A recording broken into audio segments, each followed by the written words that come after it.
Thanks for watching. Please don't to forget like, comment and share.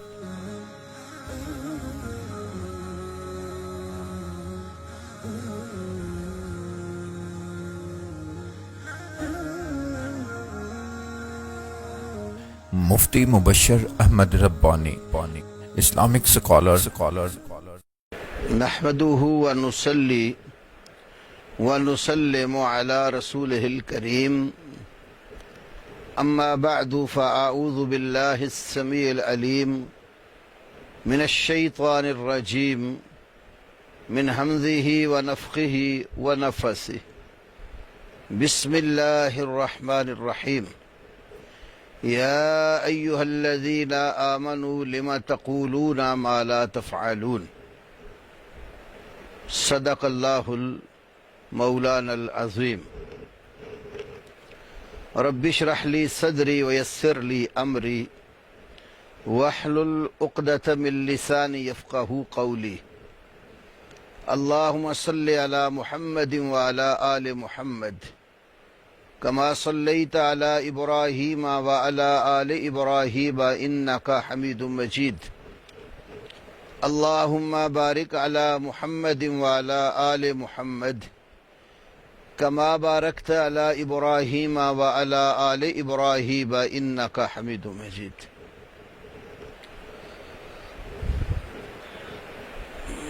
میرے عزیز مسلمان بھائیوں، آج کی ہماری گفتگو ایک اس ویڈیو کلپ کے بارے میں ہے جو فیس بک پر اور کئی دوسرے اکاؤنٹس پر شیئر کیا گیا، جس میں ایک رافضی جس کا نام سید شہریار رضا عابدی ہے، وہ اپنے آپ کو بڑا صاف ستھرا اور فتنہ پروری سے دھلا ہوا ظاہر کرتے ہوئے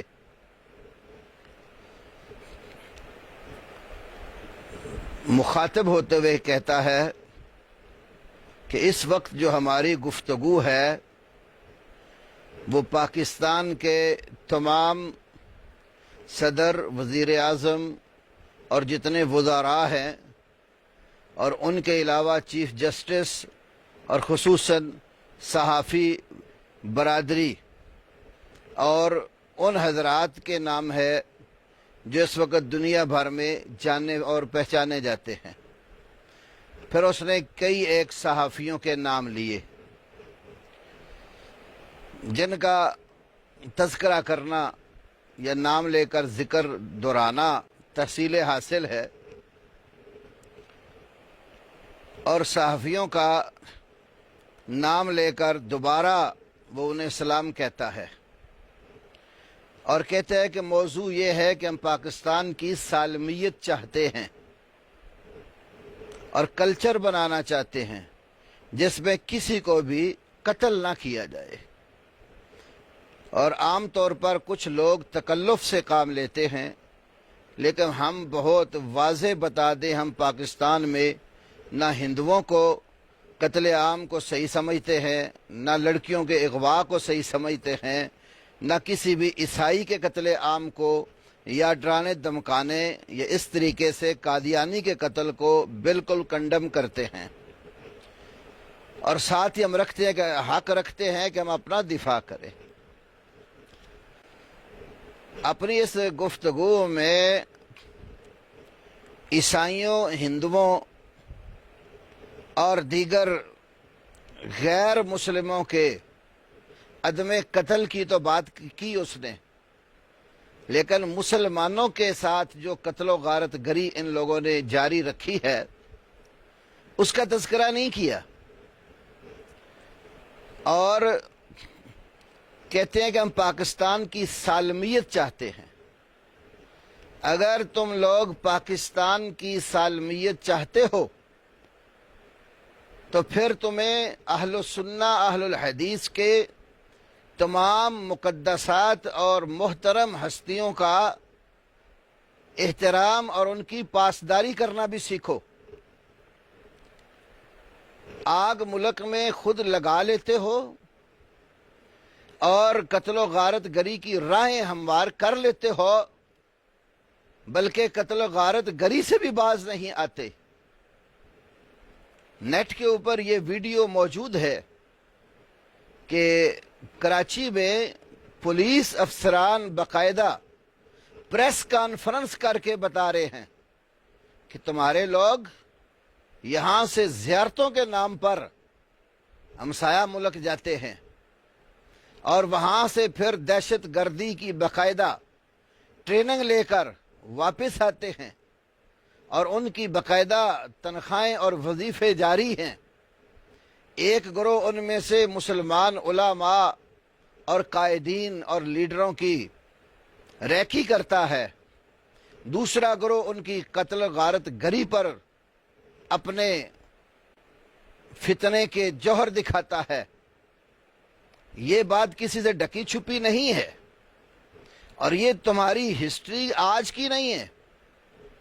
صحابہ کرام رضوان اللہ علیہم اجمعین کے زمانے سے لے کر آج تلک تمہارا یہی کردار رہا ہے،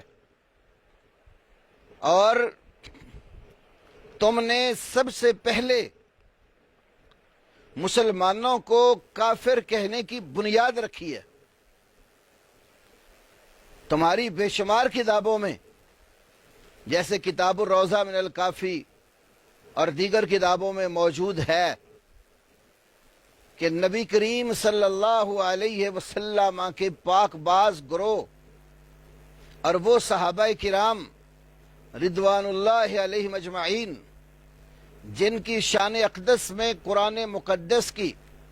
بے شمار آیات موجود ہیں، ان سب صحابہ کرام کو تین کے سوا تم نے مرتد اور کافر قرار دیا۔ حضرت ابو ذر غفاری رضی اللہ عنہ، حضرت مقداد ابن اسود رضی اللہ عنہ، حضرت بلال رضی اللہ تعالی عنہ کے سوا تمہارے محمد بن یعقوب کلینی نے کتاب الروضہ من الکافی میں سب کو مرتد قرار دیا۔ اور اس کی تازہ مثال اسلام آباد کے اندر اسی محرم الحرام کے مہینے میں، جس میں کافر بھی زمانہ جاہلیت میں لڑنا اور قتل و غارت گری کرنا جرم سمجھتے تھے، کیونکہ محرم الحرام کا مہینہ ان چار حرمت والے مہینوں میں سے ہے جن میں یہودی، عیسائی، مشرک اور کافر بھی لڑنا جرم سمجھتے تھے، جس طرح اللہ تعالیٰ نے قرآن پاک میں ذکر کیا ان عدت الشہور عند اللہ 12 شہرا فی کتاب اللہ۔ اللہ تعالیٰ کی کتاب کی روح سے مہینوں کی گنتی 12 ہیں، جس دن سے اس نے آسمانوں اور زمین کو پیدا کیا ہے۔ پھر اللہ تعالیٰ نے اس کے بعد آگے اسی آیت میں فرمایا منہا اربعۃ حرم، اور ان 12 میں سے 4 مہینے حرمت والے ہیں۔ رسول مکرم شفیع معظم خاتم النبیین حضرت محمد کریم صلی اللہ علیہ وسلم نے اس کی توضیح فرمائی ہے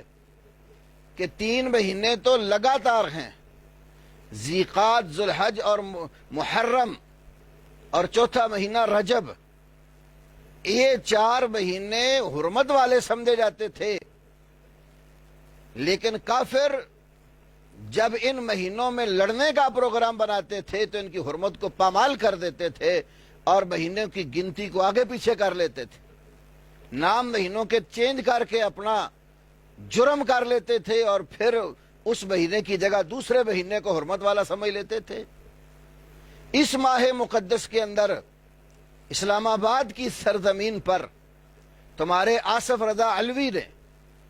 امت مسلمہ کے دلوں کو زخمی کیا، اور مسلمانوں کے خلیفہ اول سیدنا ابو بکر صدیق رضی اللہ تعالی عنہ، جن کو قرآن ثانی اثنین اذ ہما فی الغار کہتا ہے، جس کو قرآن نبی کریم صلی اللہ علیہ وسلم کا صاحب کہتا ہے، یقول لصاحبہ لا تحزن ان اللہ معنا، جو قرآن کی روح سے صدیق ہے، والذی جاء بالصدق وصدق بہ، اس ہستی کو اسلام آباد میں سر عام مجلس کے اندر کافر اور فاجر کہا گیا۔ تو آگ خود لگا لیتے ہو اور پھر کہتے ہیں ملک میں امن چاہتے ہیں. تمہاری تو ہسٹری ہی بد امنی سے بھری ہوئی ہے. سیدنا عمر فاروق رضی اللہ تعالی عنہ کی شہادت سے لے کر آج تلک سینکڑوں نہیں لاکھوں مسلمانوں کا قتل تمہاری گردن کے اوپر ہے، اور پھر عوام کے سامنے آ کر بڑے بھولے بن کر اپنے آپ کو یہ کہتے کہ ملک کی سالمیت چاہتے ہیں. اگر تم ملک کی سالمیت چاہتے ہوتے تو اہل سنہ نے تو تمہارے ساتھ امن و آشتی کا کردار ادا کیا. ہر سال محرم الحرام کے مہینے سے قبل گورنمنٹ کی ہدایات کے مطابق باقاعدہ امن کمیٹیاں قائم کی جاتی ہیں تاکہ محرم الحرام میں کوئی بد امنی پیدا نہ ہو، اور اس کے پیچھے تمہاری سازشیں کار فرما ہوتی ہیں. دوسروں کو امن کا جھانسا دے کر اپنی مجالس میں ان کی مقدس اور محترم ہستیوں کو کافر فاجق اور تبرہ بازی جو ہے اس سے کام لیتے ہو. اور تمہاری اپنی کتب کے مطابق جس طرح رجال مامکانی میں عبداللہ مامکانی نے، اور اسی طرح فرق الشیعہ نوبختی کی جو تمہاری معتبر کتاب ہے، ان کتابوں میں موجود ہے کہ یہ تبرہ بازی اور صحابہ کو گالیاں دینے کا طریقہ یہ عبداللہ ابن سبا یہودی کا ایجاد کردہ ہے. اس یہودی کے ایجاد کردہ طریقے کو لے کر صحابہ کرام کو گالیاں، امہات المومنین کی توہین اور رسول اللہ صلی اللہ علیہ وسلم کی بنات طیبات کا انکار اور ان کا نسب پیغمبر سے توڑ کر غیر پیغمبر کے ساتھ قائم کرتے ہو، اور پھر کہتے ہو ہم امن چاہتے ہیں. امن کی صورت تمہارے اندر بالکل موجود نہیں ہے. تمہارے جیسا منافق اور مسلمانوں کو دھوکہ دینے والا کائنات میں کوئی اور گروہ اور فرقہ پیدا نہیں ہوا. فرقہ واریت کی اساس اور بنیاد بھی تمہیں لوگوں نے رکھی. صحابہ کرام کی قتل و غارت گری اور حضرت عمر کی شہادت، حضرت عثمان کی شہادت، حضرت علی کی شہادت، اور سیدنا حسن و حسین رضی اللہ تعالی عنہما کی شہادت، اور اس کے علاوہ بڑی بڑی شہادتوں کے ساتھ تمہارے ہاتھ جو ہے نا ان کے خون سے رنگے ہوئے ہیں. میں انشاءاللہ ابھی بعد میں کچھ تذکرہ بھی کروں گا حوالہ جات کا، کیونکہ تم نے اس سلسلے میں بھی کہا کہ ان قاتلوں کو واضح کرو جو حضرت حسین کے قاتل ہیں. آج میں انشاءاللہ اس نشست میں یہ بھی عرض کر دوں گا تمہاری معتبر کتب کے حوالہ جات سے کہ حضرت حسین کے قاتل کون تھے. تو بہرحال اپنا دفاع کرنے کا کہتا ہم حق رکھتے ہیں. تو آپ اگر اپنے عقائد کا اور اپنے نظریات کے دفاع کا اور ان کو بولنے کا حق رکھتے ہیں تو کیا اہل السنہ اہل الحدیث کو اپنے عقیدے کے بیان کرنے کا اور اپنی مقدس اور محترم ہستیوں کے تحفظ کا کوئی حق نہیں ہے؟ جس قاعدے قانون کے ساتھ تم اپنے باطل نظریات کے تحفظ کے حق کی بات کرتے ہو، ہم اسی قاعدے اور قانون کے ساتھ اپنے مقدسات اور اپنی محترم ہستیوں اور اپنے عقائد کے تحفظ کا بھی حق رکھتے ہیں. ڈائیلاگ والا راستہ تو تم لوگوں نے خود نہیں اپنایا. ہر سال محرم الحرام کی آمد سے قبل امت مسلمہ کو دھوکہ دے کر اور امن و آشتی کے نام پر امن کمیٹیاں بنوا کر مسلمانوں کی پیٹھ میں چھرا گھونپتے ہو اور برسر بازار رسول کریم صلی اللہ علیہ وسلم کے اصحاب پر لعن طعن کرتے ہو. کراچی میں تبت سینٹر پر کیا کچھ نہیں ہوا. صحابی رسول سیدنا ابو سفیان رضی اللہ تعالی عنہ اور ان کے بیٹے سیدنا معاویہ رضی اللہ تعالی عنہ اور دیگر کئی صحابہ کرام کا نام لے کر تم لوگوں نے تبرہ بازی کی. یہ کس سے ڈکی چھپی بات ہے؟ اس طریقے سے کیا تم امن چاہتے ہو؟ یہ امن کا راستہ ہے؟ پھر میں ایک اور بات کرتا ہوں. کہتے ہیں جی لوگ ہمارے اوپر تہمت لگاتے ہیں کہ شیعہ جو ہے ان کا قرآن بکری کھا گئی. شیعہ قرآن کے 40 پاروں کو مانتے ہیں، یا یہ عقیدہ رکھتے ہیں کہ معاذ اللہ حضرت جبریل علیہ السلام نے غلطی کی اور غلطی سے مولا علی کی بجائے رسول اللہ صلی اللہ علیہ وسلم کی طرف وہی لے کر چلے گئے،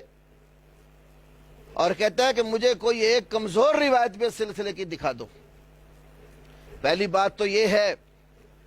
میں یہ بات عرض کرتا ہوں کہ کسی اہل الحدیث نے یہ کبھی نہیں لکھا نہ دعویٰ کیا ہے کہ شیعہ حضرات کہتے ہیں کہ قرآن بکری کھا گئی یا 40 پارے. ہاں، اہل الحدیث کا جو دعویٰ ہے وہ ہم مدعی ہیں، ہم اپنا دعویٰ بیان کرنا جانتے ہیں.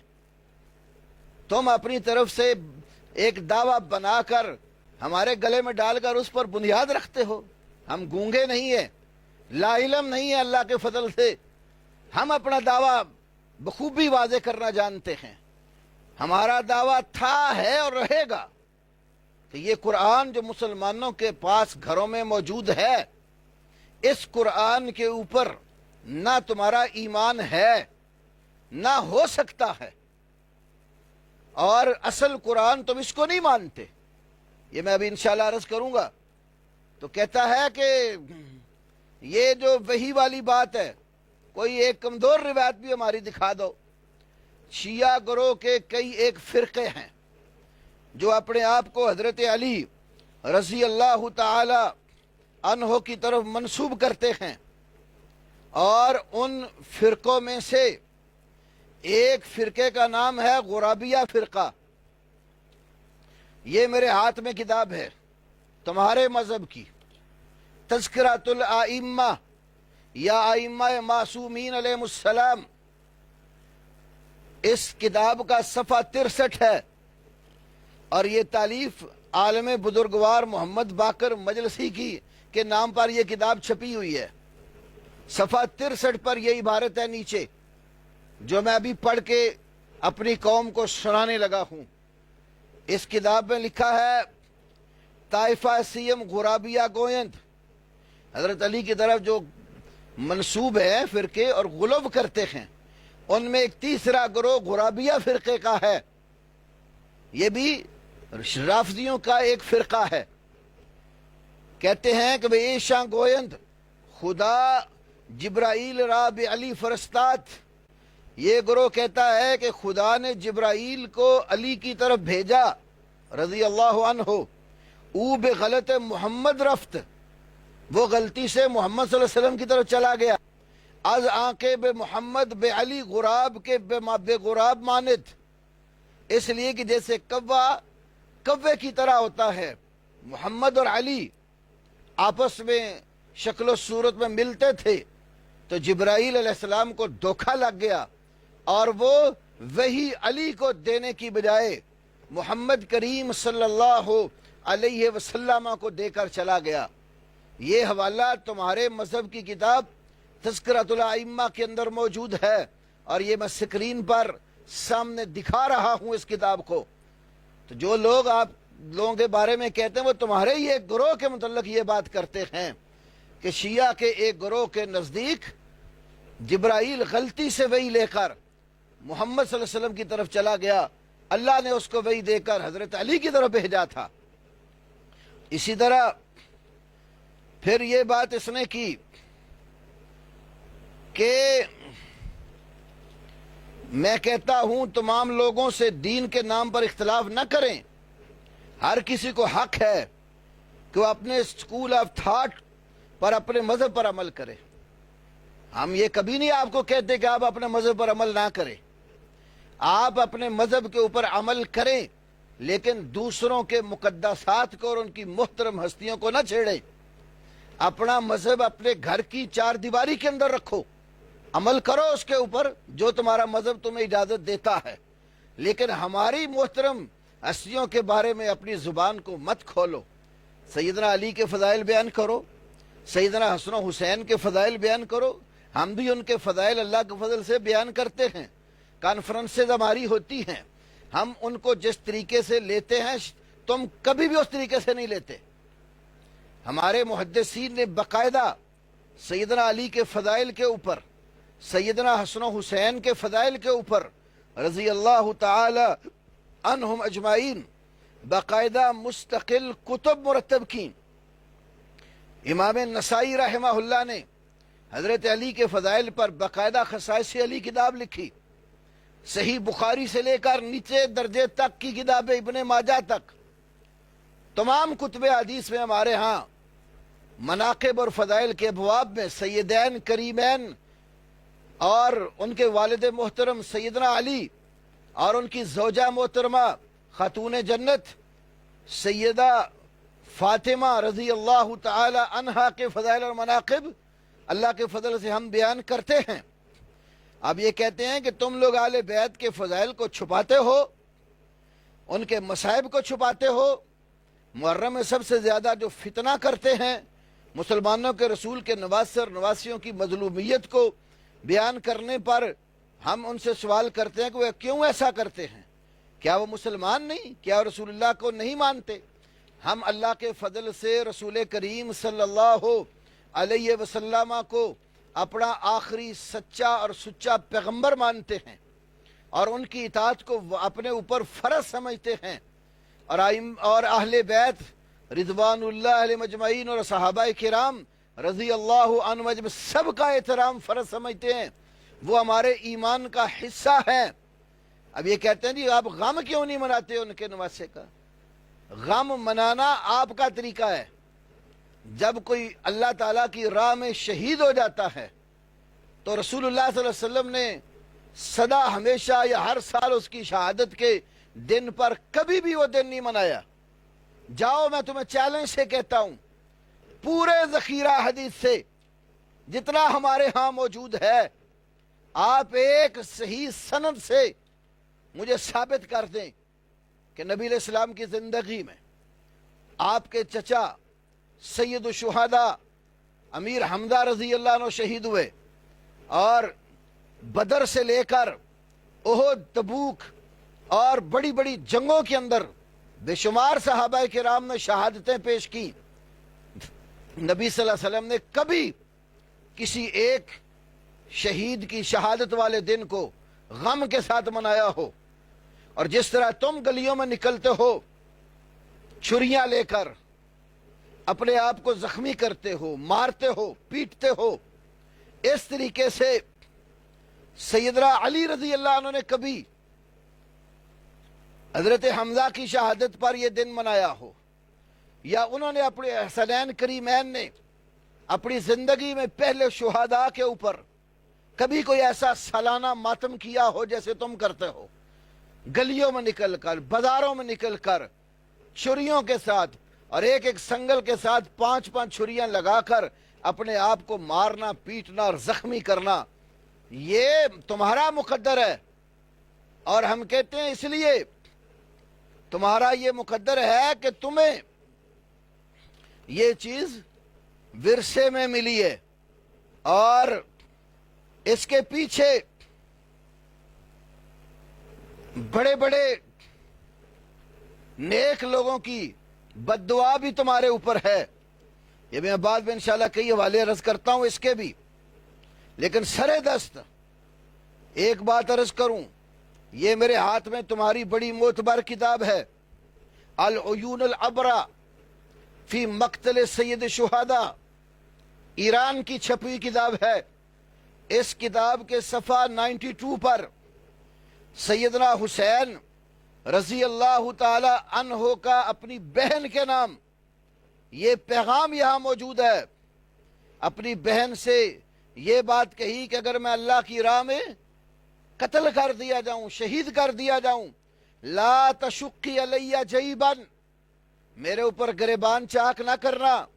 ولا تخمشی علیہ وجہن، اپنے چہرے کو مت چھیدنا، ولا تدعی علیہ بالویل والصبور اذا انا حلقت،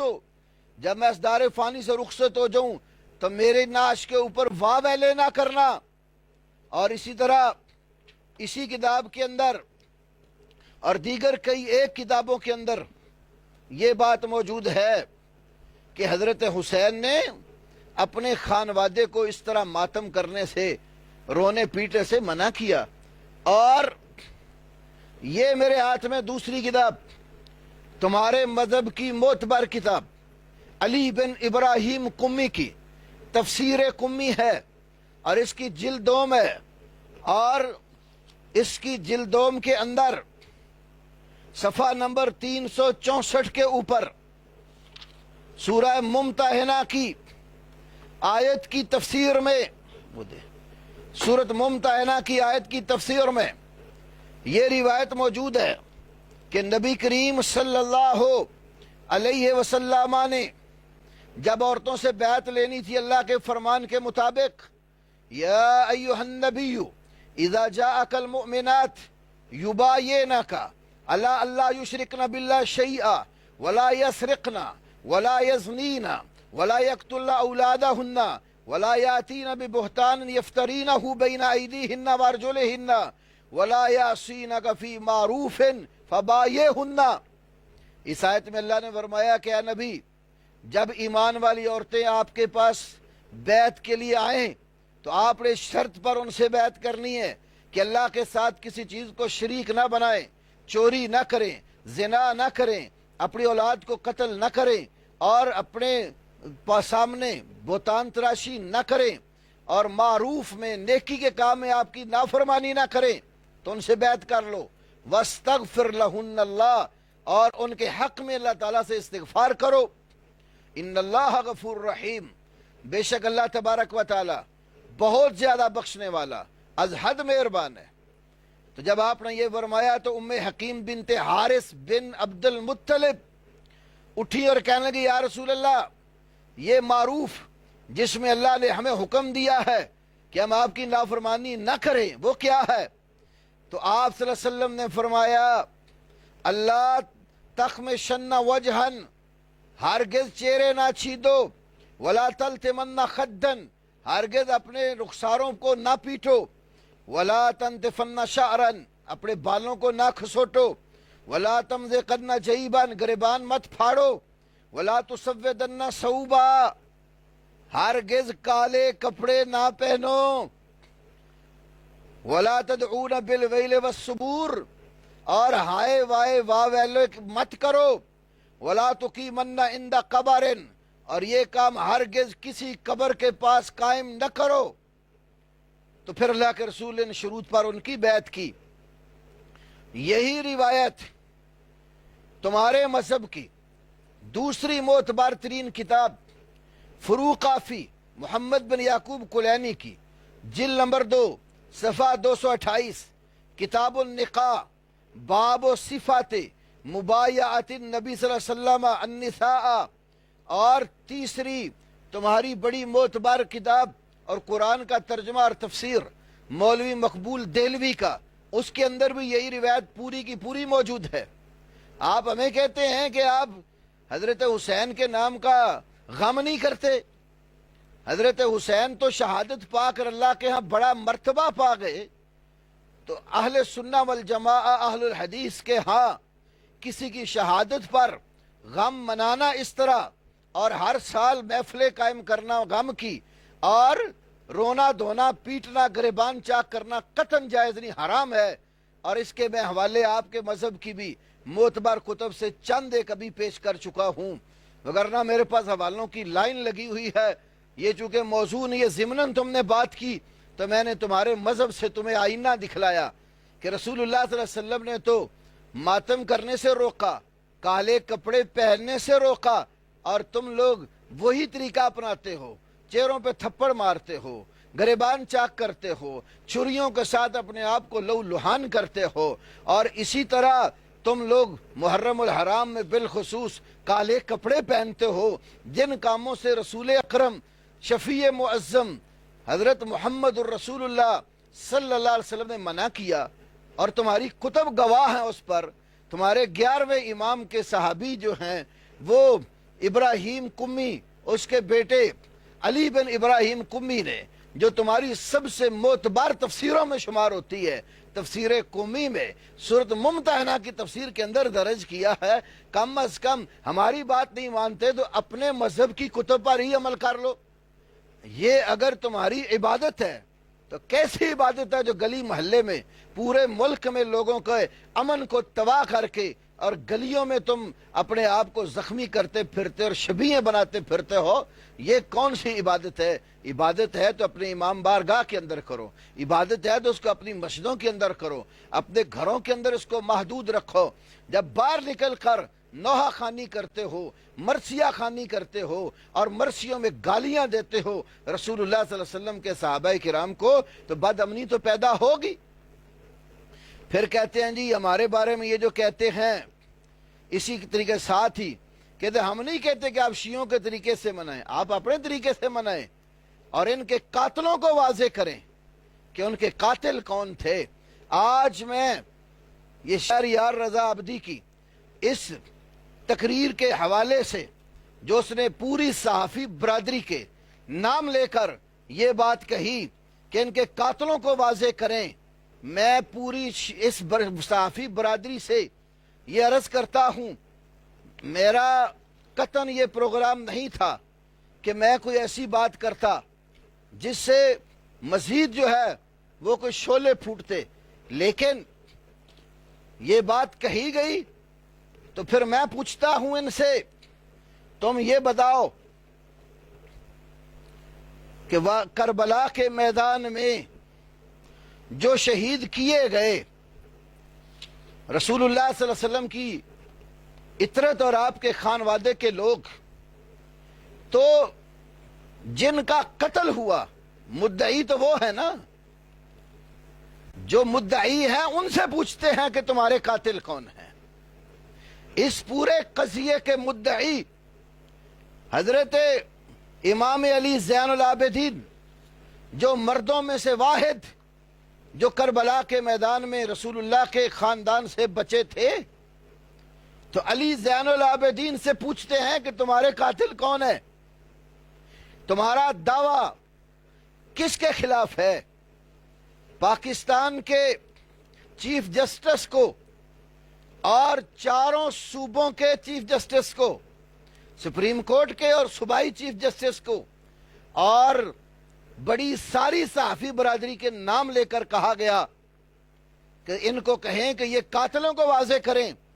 آج میں تمہارے مذہب کی معتبر کتب سے، اپنے گھر سے بھی نہیں، تمہارے مذہب کی معتبر کتب سے واضح کیا دیتا ہوں کہ اس واقعہ کربلا کے مارکے سے جو خانوادہ رسول سے ہستی بچی تھی وہ تھے سیدنا علی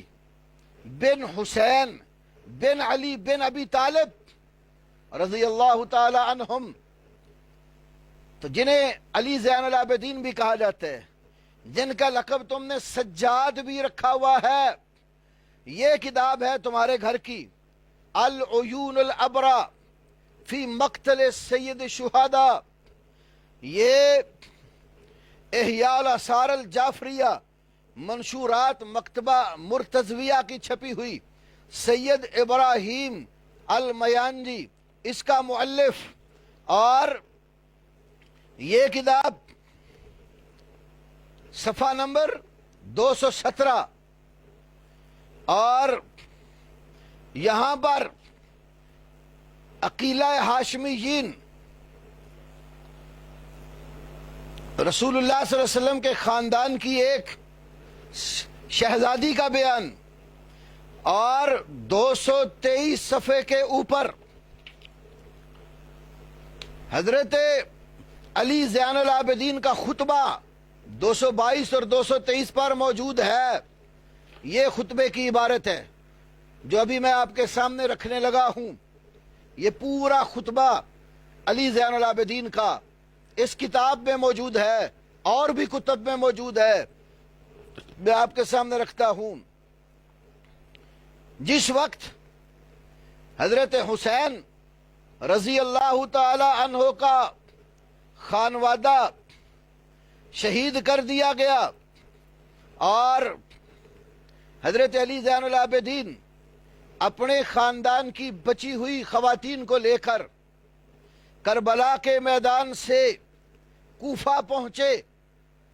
تو اس وقت کیا کہا گیا؟ ایک جگہ ہے روى الشیخ الطبرسی فی الاحتجاج، ان کے علامہ طبرسی نے اپنی کتاب الاحتجاج میں روایت کیا ہے۔ احتجاج طبرسی جلدوم صفحہ 303 اور صفحہ نمبر 304 پر لکھا ہے، لما اتا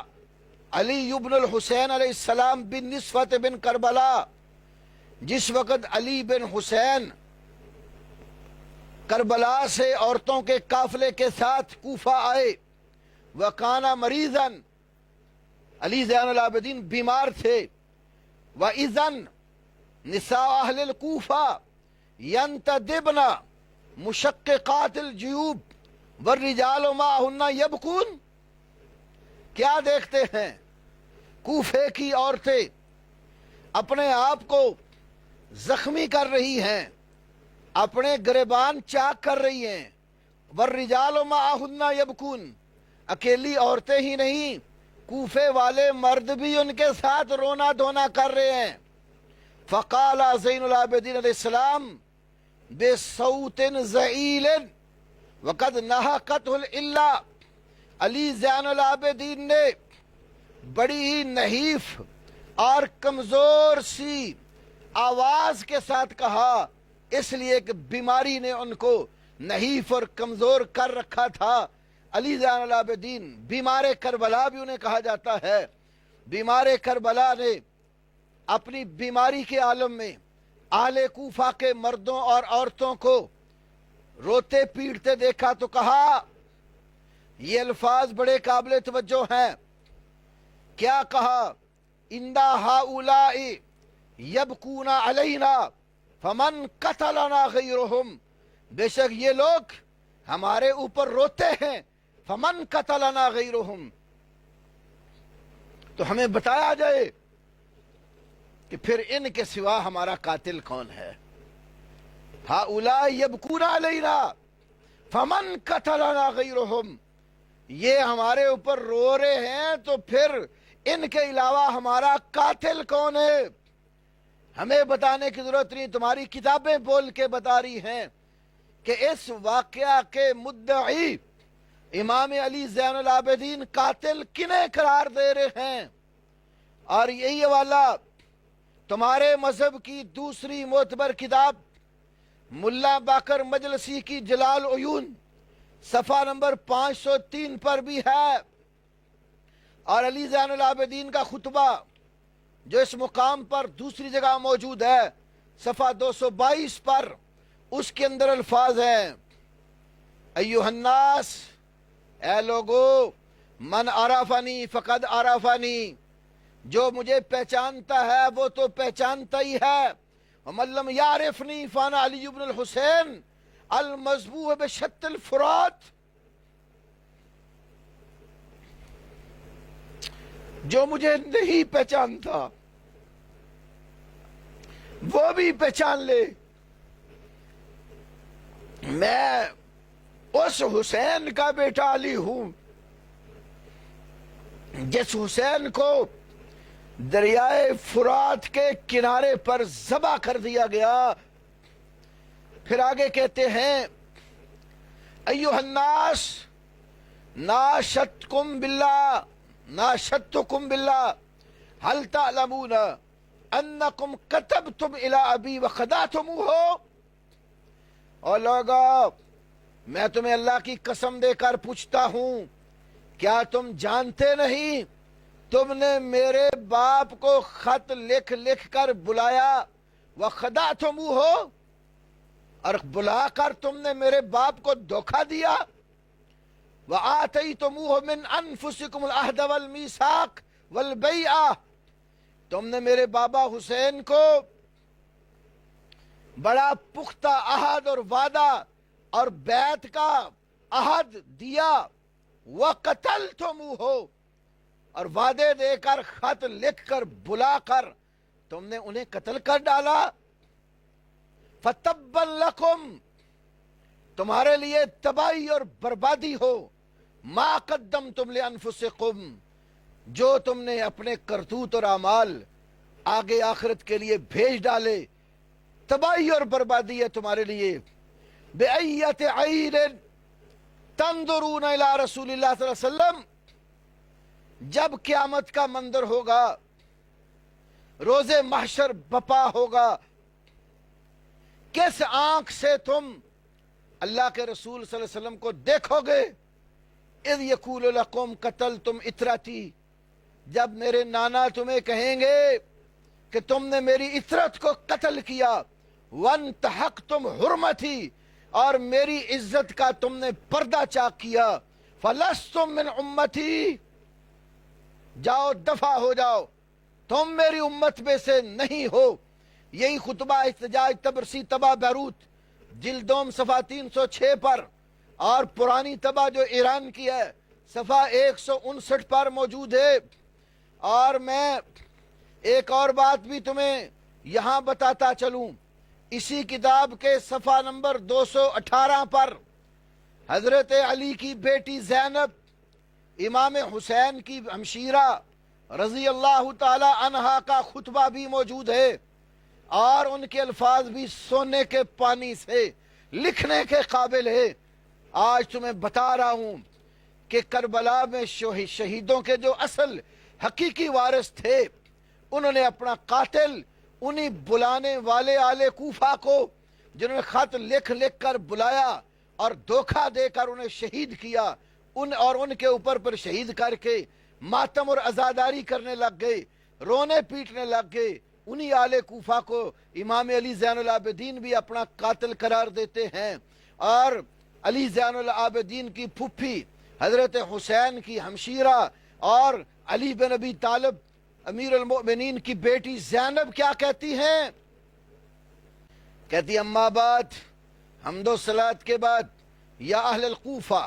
او کوفے والو، یا اہل القتل والغدر،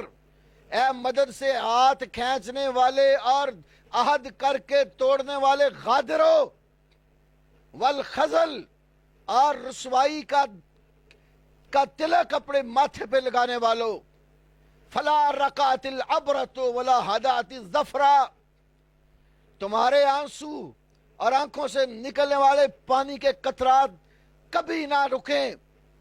اور وہ آگے کہتی ہیں تب کونا آخی، او کوفیو، میرے بھائی کو قتل کرنے والو، دھوکے بازو، فراڈیو، اتب کونا آخی، کیا تم میرے بھائی پہ روتے ہو؟ اجل واللہ فبکو، کہتی ہاں اللہ کی قسم، فبکو، روتے رہو، فَإِنَّكُمْ أَحْرِيَاءَ بِالْبُقَاءِ، تم رونے کے زیادہ لائق ہو، فَبْكُوا كَثِيرًا وَاضْحَكُوا قَلِيلًا، تم زیادہ رونا دھونا کرتے رہو اور کم ہنسو۔ یہ بی بی زینب کی بد دعا ہے قاتلان حسین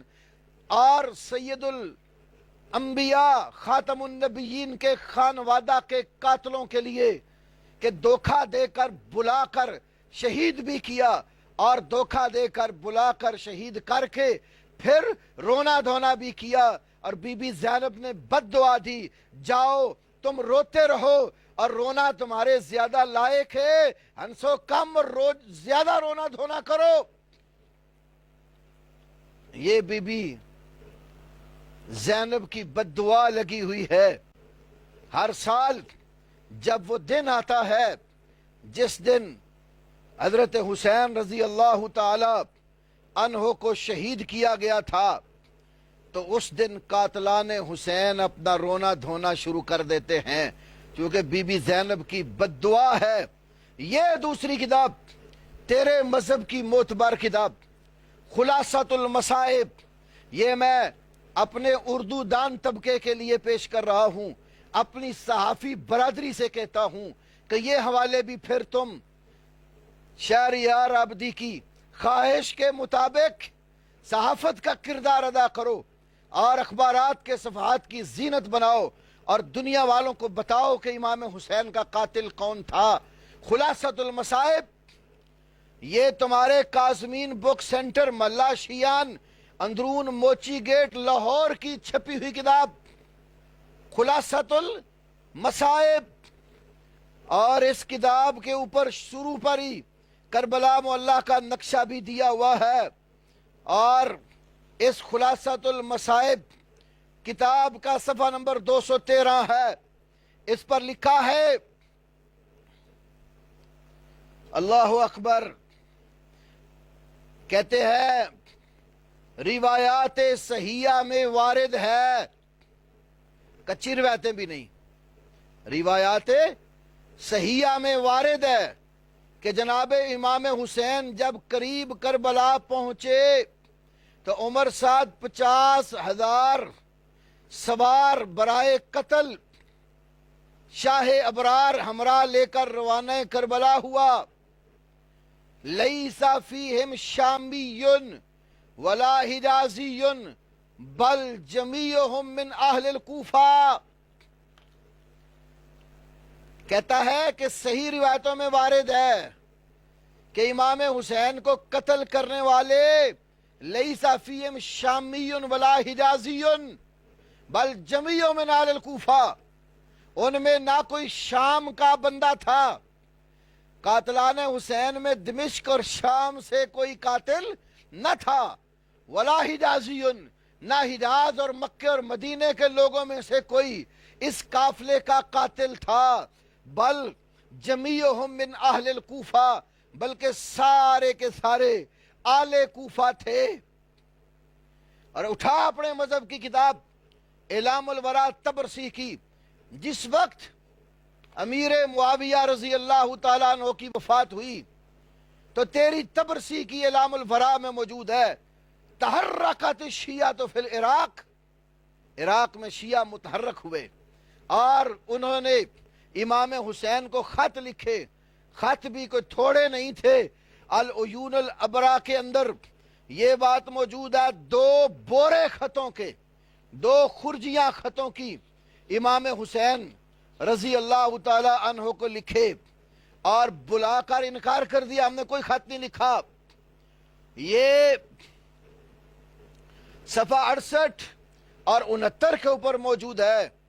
جب امام حسین وہاں پہنچے اور کہا تم نے مجھے خط لکھ کر بلایا، انہوں نے کہا ہم نے کوئی خط نہیں لکھا۔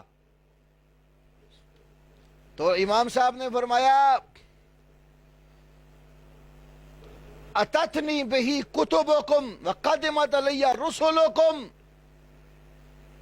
تمہارے خطوط مجھے آئے اور تمہارے قاصد میرے اوپر آئے اور مجھے دعوت دی۔ پھر کہتے ہیں رباب کو انہوں نے کہا جو ان کی بیوی کے غلام تھے، اخرج الخرجین اللذین فیہما کتبہم، وہ 2 خرجیاں اور بورے خطوں کے نکال کے لا جس میں ان کے خطوط ہیں۔ فاخرج خرجین مملوعین صحفا فنشرت بین یدیہ، 2 خرجیاں بھری ہوئی خطوں کی لا کر ان کے سامنے پھیلا دی گئی کہ یہ 2 بورے خطوں کے ہیں جو تم نے مجھے لکھے تھے۔ تو اس سلسلے میں میں بہت کچھ کہہ سکتا ہوں۔ یہ کتاب لوائج الاشجان فی مقتل الحسین، یہ بھی تمہارے مجاہد کبیر، تمہارے حجت اللہ محسن امین العاملی کی کتاب ہے، اس کو بھی وقت نکال کے پڑھ لیجئے۔ یہ کتاب بھی قاتلان حسین کی خانہ تلاشی کرتی ہے اور بتاتی ہے کہ حضرت حسین کو خط لکھ کر بلانے والے شیعان علی کے مدعی، اپنے آپ کو حضرت علی کے شیعہ کہنے والے لوگ، بلایا بھی انہوں نے، مارا بھی انہوں نے، اور پھر بعد میں رونا پیٹنا اور ماتم بھی انہی لوگوں نے کیا۔ یہ میں نے آپ کی خواہش کے مطابق صرف چند ایک حوالے دیے ہیں، وگرنہ علماء نے بڑا کچھ لکھا ہے۔ یہ من قتل الحسین، حضرت حسین کے قاتل کون ہے، کبھی کوئی موضوع یہ چھڑا دوبارہ تو میں انشاءاللہ دلائل کے انبار لگا دوں گا شیعہ کتب سے کہ کون قاتل تھے، کنہوں نے بلایا تھا، کنہوں نے دھوکہ دیا تھا، امام علی زین العابدین نے کن کو مخاطب ہو کر قاتل ٹھہرایا، زینب بنت علی نے کن کو قاتل ٹھہرایا، ام کلثوم نے کن کو قاتل ٹھہرایا، خانوادہ حسین نے اپنا قاتل کنہیں سمجھا۔ جو مدعی ہیں وہ تو بول کے بتا رہے ہیں کہ ہمارے قاتل ہمیں بلانے والے تھے، ہماری محبت کا دم بھرنے والے اور اپنے آپ کو شیعان علی کہنے والے تھے۔ پھر حضرت صاحب نے اپنے ماتھے سے تحریف قرآن کا داغ دھونے کے لیے ایک روایت داغ دی کہ آل سنت کی صحاح ستہ میں ہے، سنن ابن ماجہ میں ہے، حسن روایت ہے، تمام علماء اہل سنت اس کو صحیح مانتے ہیں، تمام علماء اہل سنت اس کو صحیح مانتے ہیں۔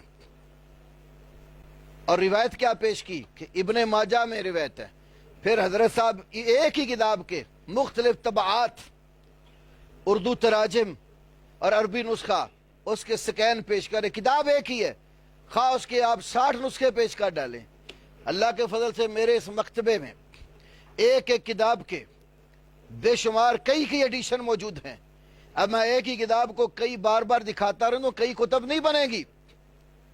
ایک کتاب کو مختلف طریقوں سے مختلف طباعت سے پیش کر کے ایک ہی روایت پر زور لگاتے رہے. کیا وہ کہتا ہے کہ آج ہم آپ کے سامنے ایک ہی موضوع کو ڈسکس کریں گے، بات ایک موضوع کی، اور کتنے بیچ میں چھوٹی چھوٹی باتیں چھیڑی جن کا بھی میں نے مختصر جواب دیا ہے. کہتے ہم پر تہمت لگائے گی کہ ہمارا قرآن بکری کھا گئی ہے. کہتے جبکہ یہ نظریہ عائشہ کا تھا اور اس وقت انہوں نے عجیب و غریب فتویٰ دیا. آج وہ کچھ اہل سنت مانتے ہیں اور کچھ نہیں مانتے. ایک تو کہتے ہیں کہ وہ رجم والی آیت اور دوسرا رضاعت کبیر والی آیت تھی، اور بی بی فاطمہ کے گھر ایک ورقے پر وہ لکھی ہوئی تھی اور اس کو بکری آئی اور وہ کھا گئی. تو اہل سنت کا قرآن کے بارے میں تعریف کا عقیدہ ہوا، ہمارا تو نہیں. میں اس سلسلے میں پہلے تو ایک بات اپنی تمام صحافی برادری کو، صدر وزیر اعظم کو اور چاروں صوبوں کے چیف جسٹس کو، سپریم کورٹ کے چیف جسٹس کو، تمام وکلاء برادری کو، صحافی برادری کو، پڑھے لکھے لوگوں سے یہ بات کہتا ہوں. ایک تو آپ یہ بات بتائیں، اگر کسی مسلمان کے گھر میں کوئی قرآن کا نسخہ ہو، اس کو کوئی بکری کھا جائے، اس کو دیمک چاٹ جائے،